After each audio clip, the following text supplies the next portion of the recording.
The following podcast is part of a certified educational activity titled Empowering Changes and Revolutionizing Treatment and Equity in Breast Cancer, Unlocking the Potential of Adjuvant CDK4/6 Inhibitors to Reduce the Risk of Recurrence and Improve Outcomes for Diverse Patient Populations with HR-positive, HER2-negative early breast cancer. Access the entire activity and complete the post-test at peerview.com/FHB860. Downloadable slides and practice aids are also available. Hello, and welcome to this program, Empowering Changes, Revolutionizing Treatment and Equity in Early Breast Cancer, Unlocking the Potential of Adjuvant CDK4/6 Inhibitors to Reduce the Risk of Recurrence and Improve Outcomes for Diverse Population of Patients with Hormone Receptor Positive, HER2-negative Early Breast Cancer. I'm Aditya Bordia, breast medical oncologist at Mass General Cancer Center, Harvard Medical School. It's a pleasure to collaborate with GRASP and Living Beyond Breast Cancer for this program. So let's get going. Our goals for today would include augmenting your skills in formulating individualized treatment decision that's inclusive of CDK4/6 inhibitor endocrine therapy for patients with hormone receptor positive, HER2-negative early breast cancer based on latest recommendations and evidence.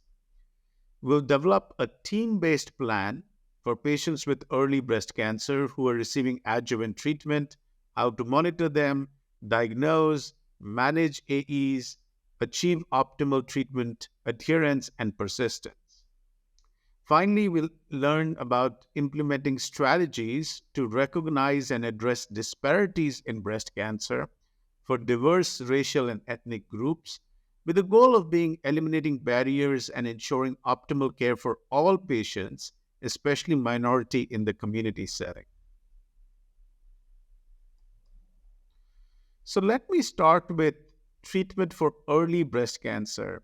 If we look at hormone receptor positive HER2-negative breast cancer, the risk of recurrence does not stop after 5 years.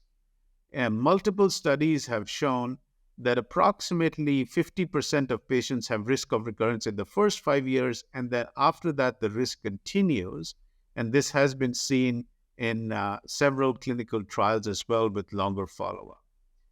At this time, we have two broad endocrine-based treatments. The first is tamoxifen, which is a selective estrogen receptor modulator. The second is aromatase inhibitor, which tends to lower estrogen, so it has a different mechanism of action by blocking the aromatase enzyme. Now, aromatase enzyme is responsible for production of estrogen in a patient who is postmenopausal.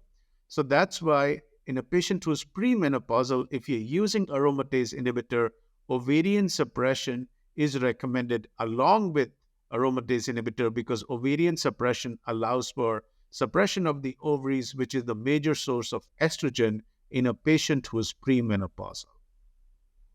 The current recommendations are to consider 5 to 10 years of adjuvant treatment, and the reason for 10 years is because of this continued risk of recurrence. So what are the unmet needs at this time? The first is, can we identify patients who are at higher risk of recurrence and would benefit from additional treatment, including escalation of treatment with chemotherapy as well as novel therapies? Conversely, can we identify patients who do not need these extended treatments, be it endocrine therapy for 10 years or be it additional adjuvant targeted therapies like CDK4/6 inhibitors?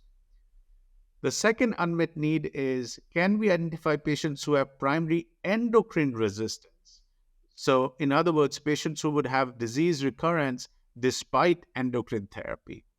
And then the third is, what are the determinants of late recurrence? From a biology perspective, what causes dormancy? How can cancer cells remain dormant for years and then later on result in late recurrence? So better mechanistic understanding of dormancy could open doors for additional treatments. Now, before we talk about specific therapies, I wanted to acknowledge the gaps and opportunities for improvement in hormone receptor positive breast cancer with a focus on CDK4/6 inhibitors. The reason we're talking about CDK4/6 inhibitors is that approximately 30% of patients with hormone receptor positive, HER2 negative early breast cancer have disease recurrence despite standard endocrine therapy. So we need new treatment options to help these patients with early breast cancer. And we've seen in the metastatic setting, the CDK4/6 inhibitors have shown improvement in progression-free survival. Two of the studies have shown improvement in overall survival as well, with ribociclib and abemaciclib. So it's natural that there's interest in considering these CDK4/6 inhibitors for patients with early hormone receptor positive breast cancer.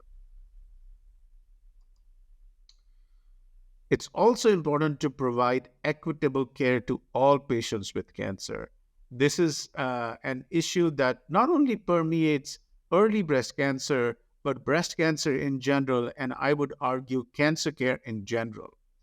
Disparities and inequities exist across the entire cancer care continuum, disproportionately affecting medically underserved population who have economic, cultural, linguistic, and other barriers to care.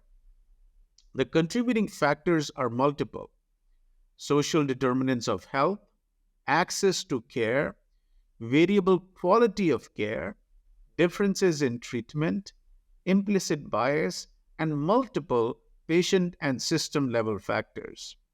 If we look at the breast cancer incidence and death rates by ethnicity, you see that there's an increased risk of deaths from breast cancer in the minority population, particularly the Black population.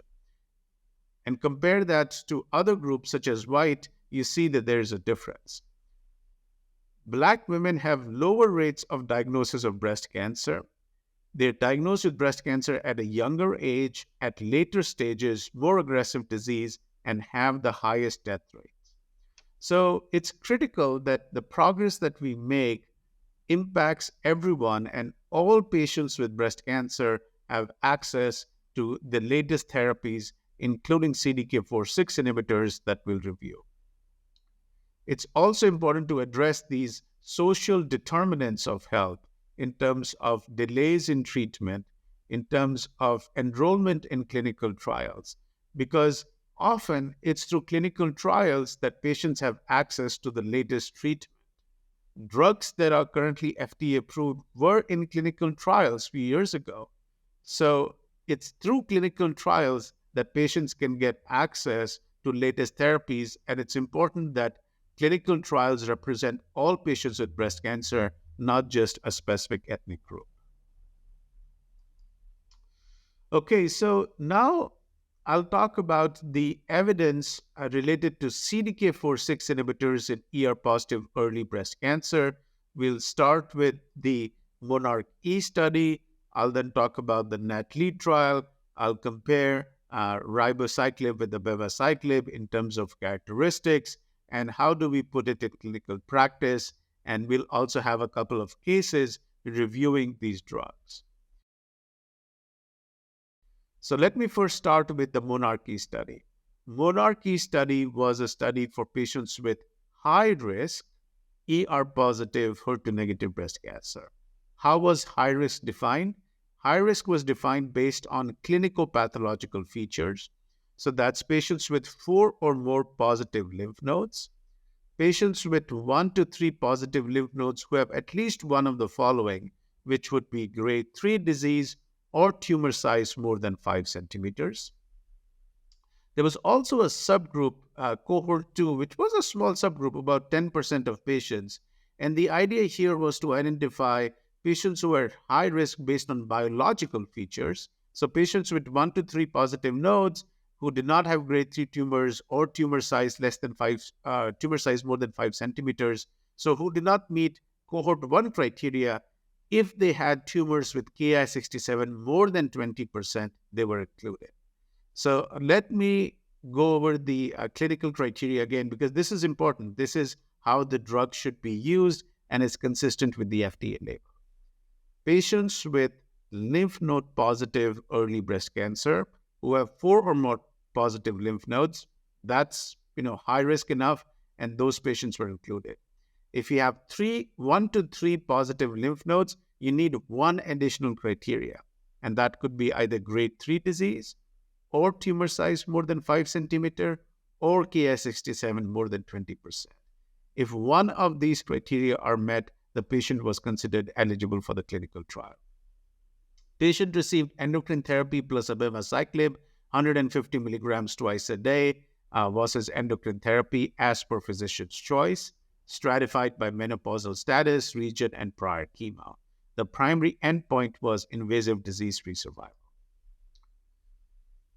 The team also looked at overall survival after patients had disease recurrence, and this was based on the clinical trial with extended follow-up. So how about the results? Here are the IDFS results in the intention to treat population. You can see over time there was a sustained IDFS benefit. When the results were initially presented, there was some concern that yes, you're seeing separation of the curves, but they might merge again, similar to what was seen in another trial with palbociclib, the Penelope trial. But here we see with extended follow-up as presented at ESMO 2023, the benefit with abemaciclib is maintained, and it looks like some of the patients are cured of the disease based on the doublet combination. If we look at the invasive disease-free survival, at 5 years, it was 83% in patients who received endocrine plus abemaciclib versus 76% with endocrine therapy alone. This corresponded to a hazard ratio of 0.68. So that's 32% risk reduction in developing IDFS. And the Kaplan-Meier curves continue to separate in favor of abemaciclib. So the results are clinically meaningful and has led to the usage and adoption of abemaciclib in this setting.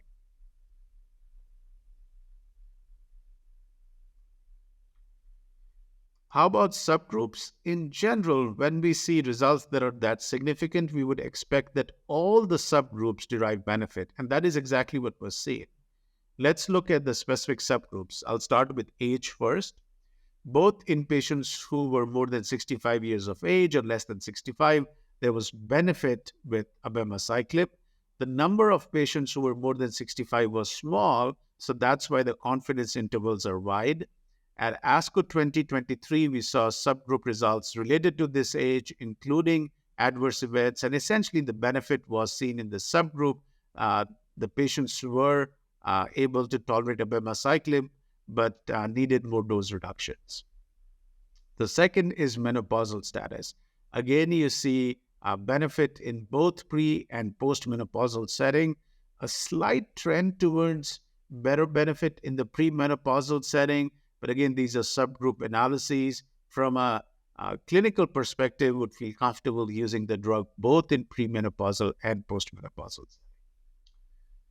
Next, patients who received neoadjuvant chemotherapy, which was a big group in this clinical trial, versus patients who had adjuvant chemotherapy. Again, the benefit was seen in both the subgroups. ECOG performance status, benefit seen. Now let's look at clinical pathological features. If we look at tumor size, there was a subgroup of patients who had tumors less than 2 centimeters. The reason they were included in the trial is because they had other features like lymph nodes that were 4 or more in number, or patients who had other features like grade 3 or Ki67 more than 20%. In all the subgroups, you could see benefit with abemaciclib, regardless of tumor size. How about lymph nodes? Number of lymph nodes, again, benefit seen in all the subgroups, including patients who had 10 or more lymph nodes. So even in the high-risk patient population, you see benefit with abemaciclib. The trial included patients with grade 3 tumors if they had lymph node 1 to 3 in number, and you do see that patients with grade 3 tumors had benefit with abemaciclib, grade 2 as well. With grade 1, the confidence interval crossed 1. It could be because of small numbers. There were 209 patients in the ABEMA arm and 216 in the endocrine therapy arm. So it was a smaller subset as compared to the other subgroups.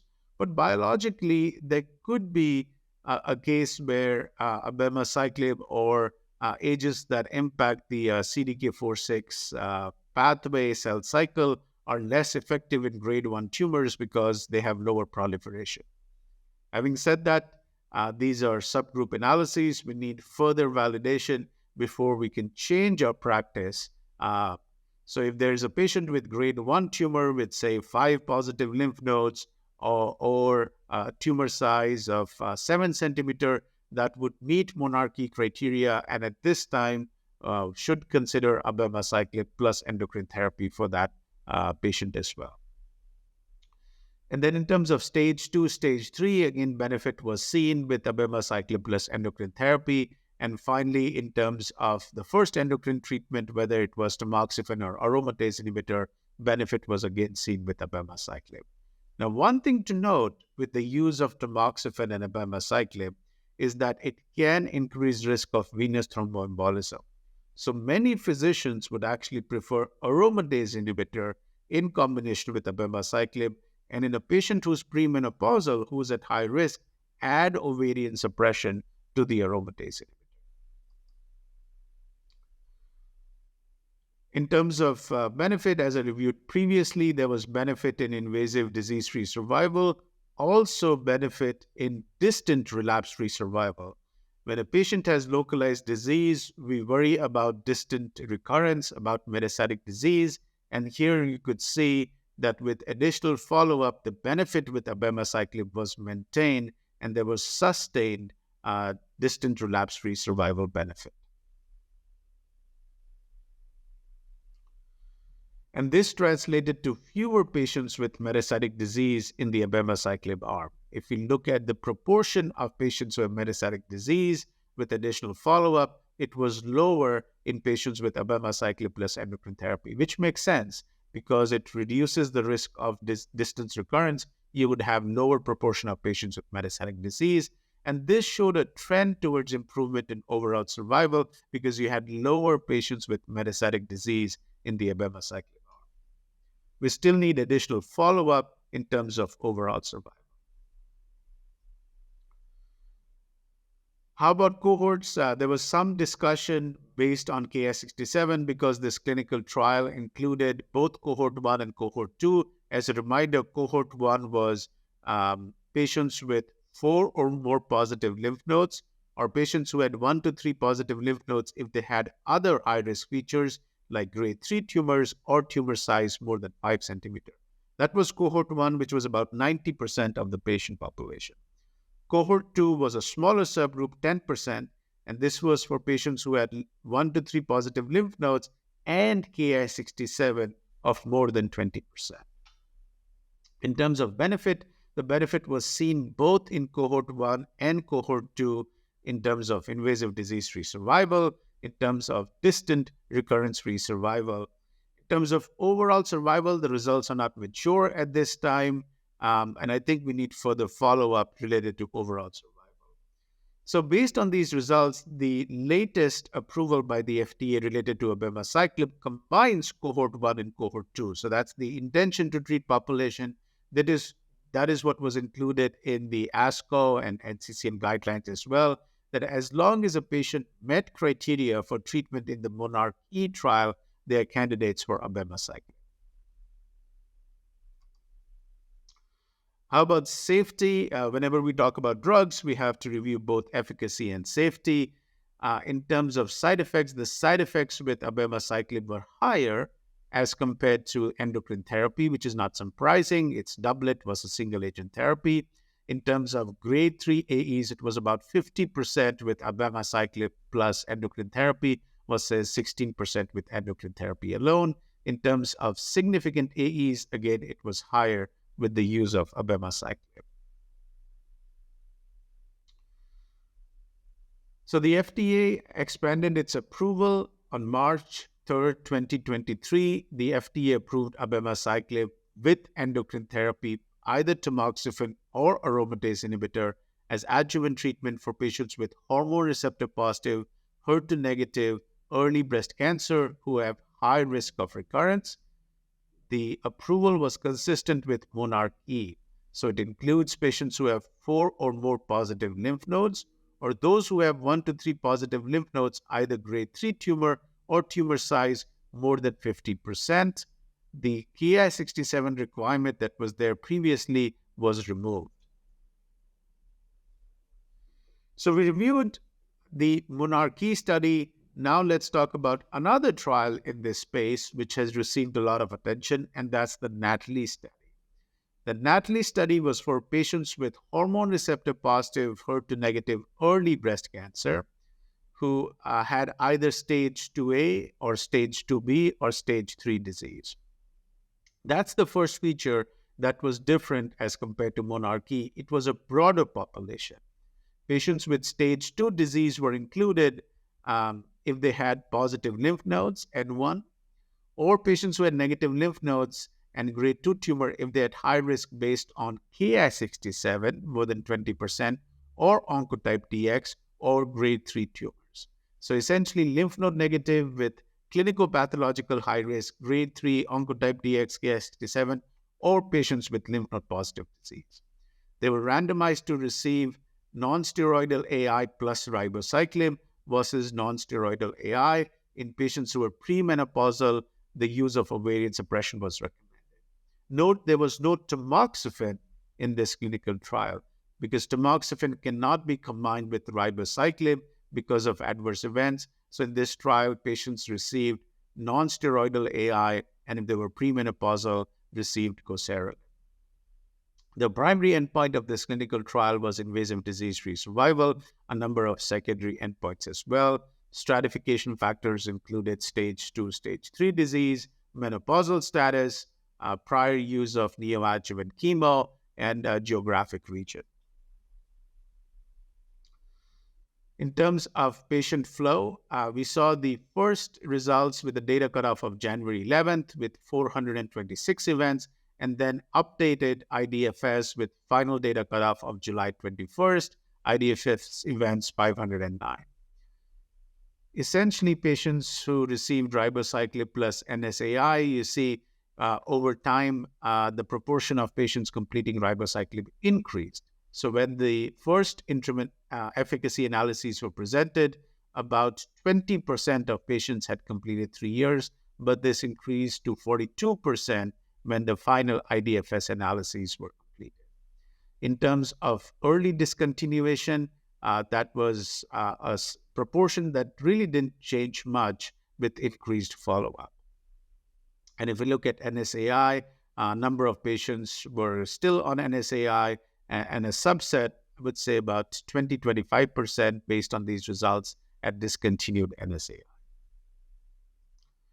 About results, the study met its primary endpoint based on a p-value of 0.0014. The IDMC concluded the results met criteria for demonstrating statistically significant and clinically superior result. The hazard ratio was 0.74, so that's about 25% risk in reduction of disease progression. The absolute IDFS benefit at 3 years was 3%. This is an early look. The study is continuing. We'll have to see additional follow-up with these results. Ongoing patients remain on treatment, and follow-up will continue as pre-specified. At San Antonio Breast Cancer Symposium 2023, we saw the final IDFS results from the Natalie study. With additional follow-up, you could see further separation of the curves, benefit with ribociclib, about 3% improvement in IDFS. The risk of invasive disease was reduced by 25%, hazard ratio 0.75 with ribociclib plus NSAI, and this was statistically significant. How about subgroups? Essentially, all the subgroups derive benefit. We can look at the specific subgroups. If we look at menopausal status, you see benefit in both the subgroups. Again, a slightly better trend in the premenopausal setting, similar to Monarchy. but these are subgroup analyses from a clinical practice perspective. Would feel comfortable using the drug both in pre and postmenopausal setting. Similar benefit stage 2, stage 3 disease, similar benefit in patients who had received prior chemotherapy versus not, regardless of the region. Grade 3 as well as grade 2. Similar to monarchy, in grade 1, the confidence intervals crossed 1, smaller numbers. There were 213 patients in the ribociclib arm, 217 in the NSAI arm. So small numbers, but a trend that was similar to what was seen in monarchy. Ki-67 results, similar results, benefit in both subgroups, lymph node status, benefit in both subgroups, and prior endocrine therapy that was similar as well. So essentially, all the subgroups derive benefit with ribociclib. If you look at the Kaplan-Meier curves by stage, these are the results by stage 2 versus stage 3. You see similar hazard ratios between stage 2 and stage 3. If anything, slightly better hazard ratio for stage 2. The absolute IDFS is better in stage 2 because those are patients who have better prognosis. So the delta is smaller, about 2% 3-year IDFS difference in stage 2. The delta is larger in stage 3, close to 5% median 3-year IDFS rate difference, which is to be expected given that there are more events in stage 3. For stage 2, we need more follow-up, and if the results are similar to monarchy, over time we'll see further separation of the curves. By nodal status, again, similar benefit. You could see both in patients with lymph node negative disease and positive, there was similar benefit with ribociclib, similar hazard ratios. In terms of distant disease-free survival, improvement with ribociclib, this is to be expected. This would then translate to fewer proportion of patients with metastatic disease, which could have an impact on overall survival as well. These are the initial overall survival results, very immature at this time, only 3% in terms of events. We need additional follow-up before we can evaluate the impact of ribociclib on overall survival. In terms of side effects with ribociclib in the NATALEE study, as a reminder, the dose of ribociclib was 400 milligrams. So you see a lower risk of neutropenia, lower risk of increase in liver enzymes as compared to what's been described in the Mona Lisa series, where 600 milligrams of ribociclib was used in the metastatic setting. The most common side effect with ribociclib was neutropenia. That's a side effect seen with the CDK4/6 inhibition. Besides that, increase in liver enzymes. Of the 3 different CDK4/6 inhibitors, ribociclib has the highest risk of increase in liver enzymes, and then a small but known risk of QTc prolongation. The rate of treatment discontinuation because of these side effects was not that high. Neutropenia in general can be managed with dose reductions and supportive therapy. So in conclusions for NATALEE, in this protocol-specified final IDFS analyses, ribociclib plus NSAI demonstrated a significant improvement in IDFS over NSAI alone. 78% of patients no longer off ribociclib at the time of data cutoff.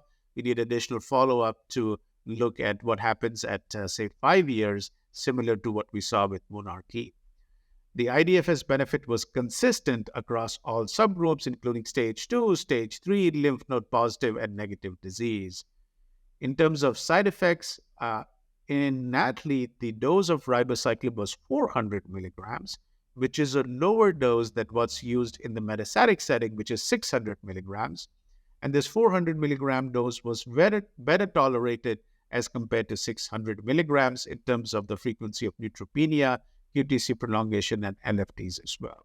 So overall results further emphasize that 3 years of ribociclib plus NSAI has superior IDFS in a broad population of patients with hormone receptor positive HER2 negative breast cancer. So now let's put this in perspective and have review practical considerations for clinical integration of adjuvant CDK4/6 inhibitors in this setting. So putting the evidence in perspective, this is a slide that compares monarchy and NATALEE. Some differences between the studies. The first is the eligibility population. Monarchy essentially was high risk, patients with more than 4 positive nodes, or 1 to 3 positive nodes with tumor size more than 5 centimeter, grade 3, or Ki-67 more than 20%. On the other hand, NATALEE included the so-called intermediate as well as high risk. So that includes the monarchy population plus patients with lymph node positive disease who did not meet monarchy criteria, and also a subgroup of patients with lymph node negative disease who had biological high risk, such as grade 3 tumors, Oncotype DX score of more than 26, or MammaPrint high. The second difference was the duration of CDK4/6 inhibitor. It was 3 years in NATALEE, and it was 2 years in monarchy with abemaciclib. And the third difference is the endocrine therapy. Tamoxifen was allowed in monarchy. It was not allowed in NATALEE. In NATALEE, patients received anastrozole or letrozole. So how do the efficacy and safety profile compare? If we look at efficacy, the 3-year IDFS with monarchy and 3-year IDFS with NATALEE, they're fairly similar. So similar efficacy results seen. The difference is NATALEE had a broader population. The side effect profile is different. With abemaciclib, tend to see more diarrhea, tend to see more nausea, venous thromboembolism. With ribociclib, more neutropenia, more increase in liver enzymes, and small but known risk of QTc prolongation. In terms of the strength of evidence, monarchy reported earlier than NATALEE, so has more mature data, including 5-year IDFS, which we've not seen with NATALEE. So for a patient that is eligible for both these drugs, it'll be a choice based on the side effect profile, based on the maturity of the data, level of evidence, and we'll review that with a couple of cases. Now, before we talk about specific cases, I think it's important to also review the patient perspective. Living Beyond Breast Cancer, GRASP PeerView, conducted a patient experience survey, and the survey question was, if you've been diagnosed with early breast cancer, has your doctor or another member of your cancer care team discussed risk of recurrence with you? 61% said yes, and it helped me understand my risk of recurrence and what the options are. About 1/4 of patients said yes, but I really didn't understand what the risk of recurrence means and what the options are for reducing my risk. And 15% says do not remember. There was another survey, the Discrete Choice Survey, which surveyed about 400 US-based women, median age 53 years of age. I included a diverse population, white, black, other races, patients with stage 2 as well as stage 3 disease.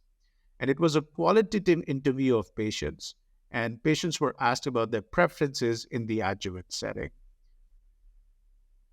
In terms of relative importance of attributes, the important attributes that patients wanted from the drug included higher efficacy, lower risk of side effects like diarrhea, fatigue, shorter treatment duration, lower risk of venous thromboembolism, the number of blood tests in first 6 months, EKGs, and then finally treatment schedule.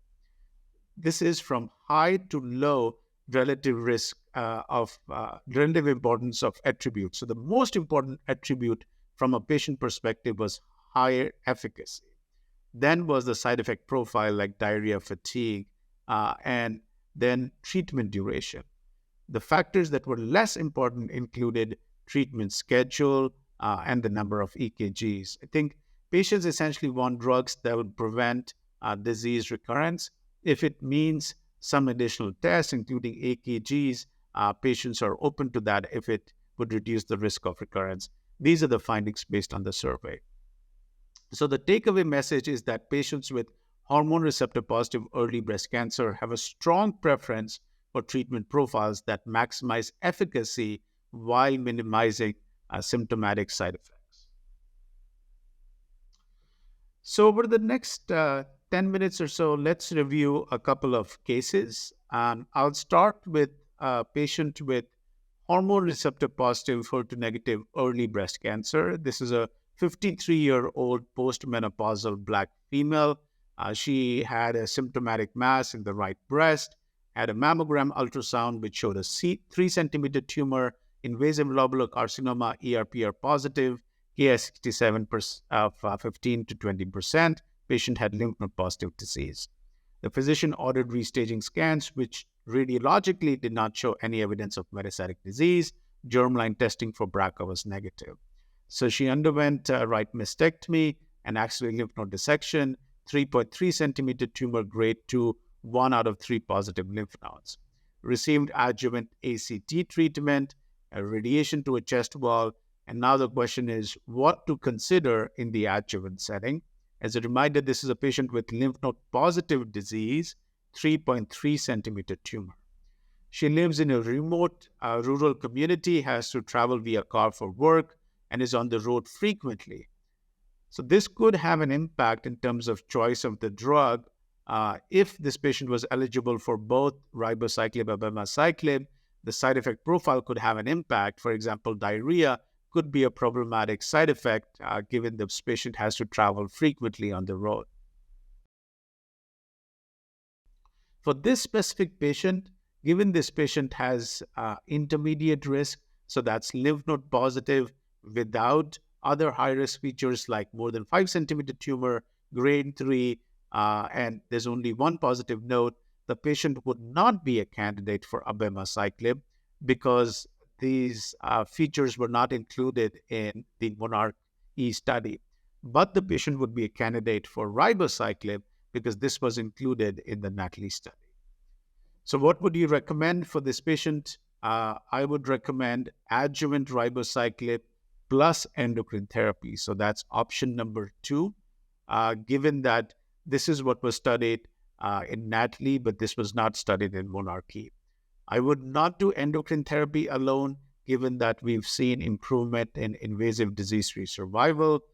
Ultimately, it's a discussion with patient. The patient starts ribociclib, has side effects, increase in liver enzymes that cannot be reduced, or patient, for other reasons, cannot consider ribociclib. That's always reasonable. At the end of the day, you have to do a patient-centered decision and what would work best for the patient, considering their individual circumstances. But in terms of an ideal scenario for this patient, option number 2, ribociclib plus endocrine therapy would be recommended. Let's talk about another case now. This is a patient with high risk hormone receptor positive, HER2 negative early breast cancer. 43-year-old postmenopausal female presented with a symptomatic mass in her right breast. We would recommend a mammogram ultrasound whenever you see a symptomatic mass. That is what was done. Ultrasound showed a 5 centimeter mass. Patient had a biopsy, grade 3 invasive lobular carcinoma, ER/PR positive, HER2 negative, Ki-67 15 to 20%. The lymph node biopsy, because that was palpable, was positive for disease as well. Any patient with lymph node positive disease, it's very reasonable to get restaging scans. That is what was done, which was negative for radiological evidence of metastatic disease. The germline testing was negative. Patient underwent right mastectomy and axillary lymph node dissection. It showed a 5.3 centimeter tumor, grade 3 invasive lobular carcinoma, probably mixed lobular and ductal carcinoma, and 2 out of the 3 lymph nodes are positive. Patient received adjuvant treatment with ACT, received radiation to a chest wall and regional lymph nodes, and back to the same question. What would you recommend for this patient? Would you recommend adjuvant abemaciclib plus endocrine therapy? Would you recommend adjuvant ribociclib plus endocrine therapy? Would you do endocrine therapy alone? Or I'm not sure. This is a tough situation. This patient is a candidate for both abemaciclib and ribociclib. So option 4 is not that wrong. I'm not sure because essentially both option 1 and option 2 are very reasonable if ribociclib is approved in the future. Abemaciclib plus endocrine therapy is very reasonable based on monarchy, and this patient does meet treatment criteria because the patient had positive lymph nodes with a tumor size that was more than 5 centimeter, and also there was grade 3 disease. The patient also meets criteria for ribociclib plus endocrine therapy, given that that was included in the NATALY study. Patient had lymph node positive disease. So how do you decide between these drugs? I think it's a patient-centered discussion. You talk about the efficacy, the maturity of the data. You review the schedule. With ribociclib, it is 3 week on, 1 week off, given for 3 years. With abemaciclib, it's daily, twice a day for 2 years. And then you review the side effect profile. With abemaciclib, it's diarrhea, it's nausea, and the risk of venous thromboembolism. With ribociclib, it is neutropenia, so patients need the blood work monitored frequently. We usually do it twice a month for the first 2 months, and then after that, once a month. Also need monitoring of liver enzymes. The incidence of LFT increases higher with ribociclib than abemaciclib. And finally, known risk of QTc prolongation. Small but known risk. It's usually in the first 2 cycles. So usually we get EKGs twice a month for the first 2 months. And then after that, you can spread out the frequency. Some would do this up to 6 months and then stop. Now, it should be noted that blood monitoring is also needed with abemaciclib, given that it does cause neutropenia, but the risk is lower than that of ribociclib. So all these 3 factors need to be considered. What's the efficacy, level of evidence? What's the schedule and duration of treatment? And third, the side effect profile with these drugs. And based on this, you can have a patient-centered discussion and choose which drug to start with. If you're having difficulty with one drug, it's good to have options, then you can switch to the other drug. Similar to what we do with aromatase inhibitors, we sometimes start with letrozole, and if a patient is having a lot of side effects, switch to exemestane. So it's good to have options because it gives flexibility. Now, how do you manage the side effects? What if the patient develops neutropenia? How would you monitor and manage that? So let's say you start ribociclib plus endocrine therapy, and patient comes back on cycle to day 1 with an ANC count of 700. What would you consider at that time?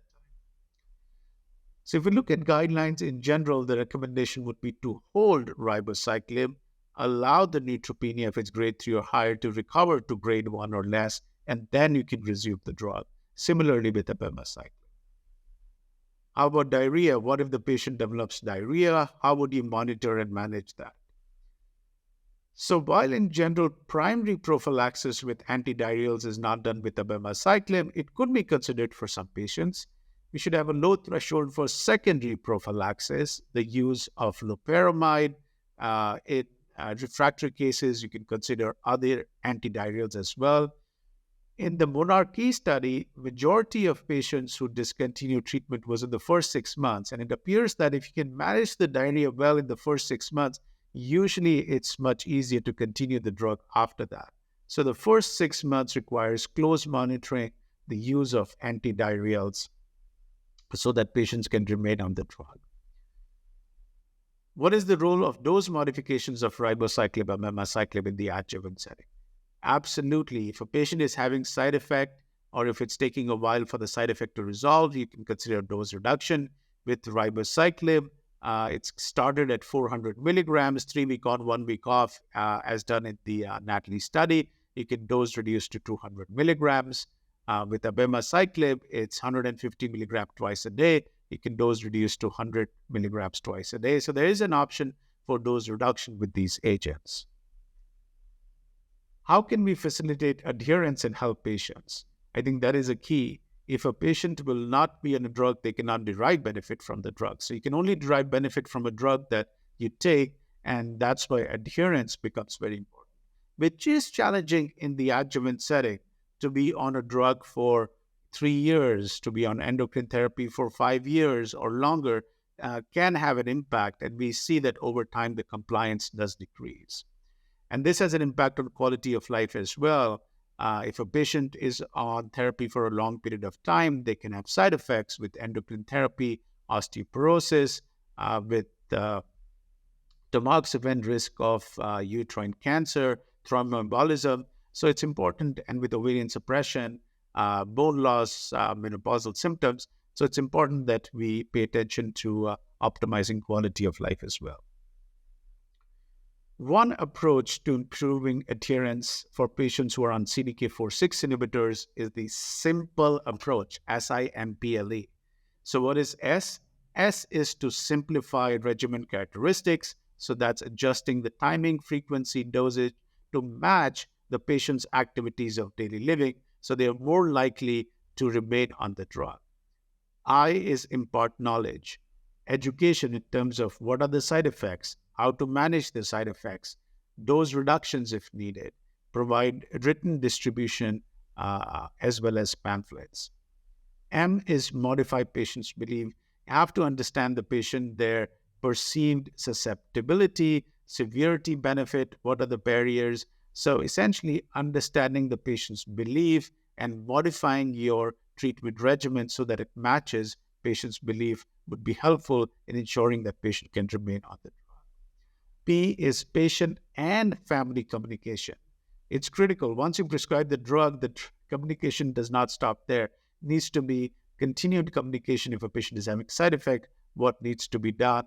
And if there is continued communication, there will be higher adherence. L is leave the bias. We need to reduce our implicit bias. We reviewed this earlier as well in terms of reducing disparities. We have to tailor the education to patients' level of understanding.